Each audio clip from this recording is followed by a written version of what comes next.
ইসরায়েলের দমন-পীড়নের বিরুদ্ধে গাজার পক্ষে এবার সরব হলেন বাংলাদেশ জাতীয় দলের অভিজ্ঞ ক্রিকেটার মাহমুদুল্লাহ রিয়াদ। ইসরায়েলের লাগাতার হামলায় বিধ্বস্ত ফিলিস্তিনিদের প্রতি সংহতি জানিয়ে মার্চ ফর গাজা কর্মসূচি নিয়ে ভিডিও বার্তা দিয়েছেন তিনি। গাজা উপত্যকায় ইসরায়েলি বাহিনীর গণহত্যা এবং যুদ্ধবিরতির ধারাবাহিক লঙ্ঘনের প্রতিবাদে সম্প্রতি বিশ্বজুড়ে ছড়িয়ে পড়েছে নো ওয়ার্ক নো স্কুল আন্দোলন।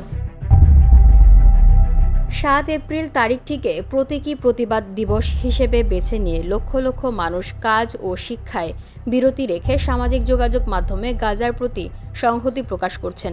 বাংলাদেশেও এর প্রভাব পড়েছে।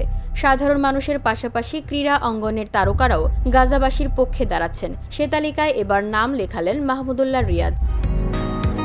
বসুন্ধরা, উত্তরা, বনশ্রী, কুড়িল ও বাড্ডা সহ রাজধানীর বিভিন্ন স্থানে অভিজাত ও অত্যাধুনিক মানের ফ্ল্যাট কেনার এক নির্ভরযোগ্য প্রতিষ্ঠান প্লেজেন্ট প্রপার্টিজ লিমিটেড। তাই আপনার স্বপ্নের আবাসনের জন্য আজই যোগাযোগ করুন। Pleasant properties limited, where destiny matches eventually। নিজের ভেরিফাইড ফেসবুক পেজে প্রকাশিত একটি ভিডিও বার্তায় তিনি জানিয়েছেন, আসসালামু আলাইকুম। আগামী ১২ এপ্রিল শনিবার বিকেল ৩টায় শাহবাগ থেকে মানিক মিয়া এভিনিউ পর্যন্ত মার্চ ফর গাজা শিরোনামে একটি প্রতিবাদ মিছিল অনুষ্ঠিত হবে।